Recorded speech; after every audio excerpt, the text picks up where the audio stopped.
ছোটখাটো একটা চাকরি করি। গত মাসে বড় মেয়েকে বিয়ে দিয়েছি ধার দেনা করে প্রায় 6 লক্ষ টাকা খরচ করে। একটু আগে মেয়ের বাবাকে ফোন। বাবা, কেমন আছো?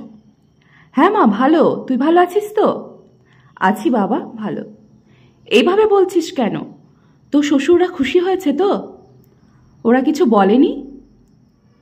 শাশুড়ি বলেছে বিয়েতে যে আসবাবপত্রগুলো দিয়েছ ওগুলো নাকি নিম্নমানের। তখন আমার চোখের জল টলটল করছিল। আচ্ছা মা, তোর শাশুড়িকে বলিস পরে না হয় তাদের পছন্দ মতো কিনে দেব। বাবা শোনো, তুমি আমাদের বাড়িতে পুজোয় কাপড় দেবে না? হ্যাঁ মা, দেব তো। কেন? তুমি কাপড় দিও না। ননদ বলেছে কাপড় দিলে সবার পছন্দ হবে না, কাপড় না দিয়ে টাকা দিতে। 30,000 টাকা দিলেই সবার নাকি হয়ে যাবে। আচ্ছা মা, তুই চিন্তা করিস না, আমি এখনো বেঁচে আছি। আমার বুঝতে দেরি হলো না, এতক্ষণে মেয়ের চোখের জল গড়িয়ে পড়ছে। আচ্ছা বাবা, এখন রাখি।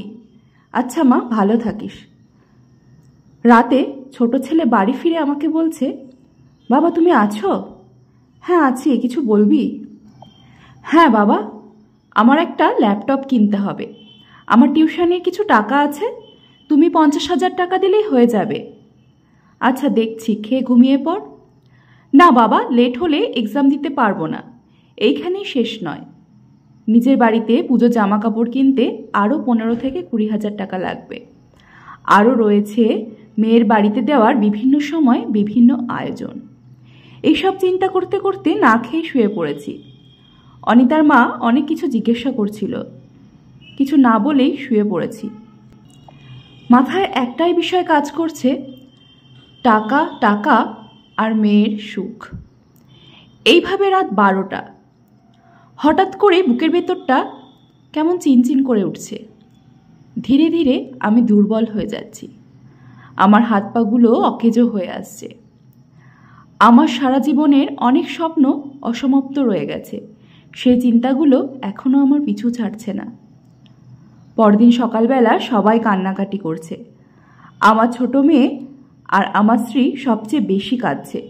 শুনলাম বড় মেয়ে আমার অসুস্থতার খবর পেয়ে ইতি এর মধ্যেই এসে গেছে। সবার দিকে চেয়ে থাকলাম। অনেক কিছুই বলতে চাইছি, কিন্তু কিছুই বলতে পারছি না। ঠিক 2 মিনিট পর আর কিছুই জানি না, সব শেষ। এইভাবে হারিয়ে যাচ্ছে অনেক বাবা, আর বাবা স্নেহ থেকে বঞ্চিত হচ্ছে শত শত ছেলে মেয়ে। হয়তো অনেকে এখনো জানেই না তাদের বাবার মৃত্যুর রহস্য। এইভাবেই প্রতিনিয়ত আমরা হারাচ্ছি আমাদের প্রিয় বাবাকে।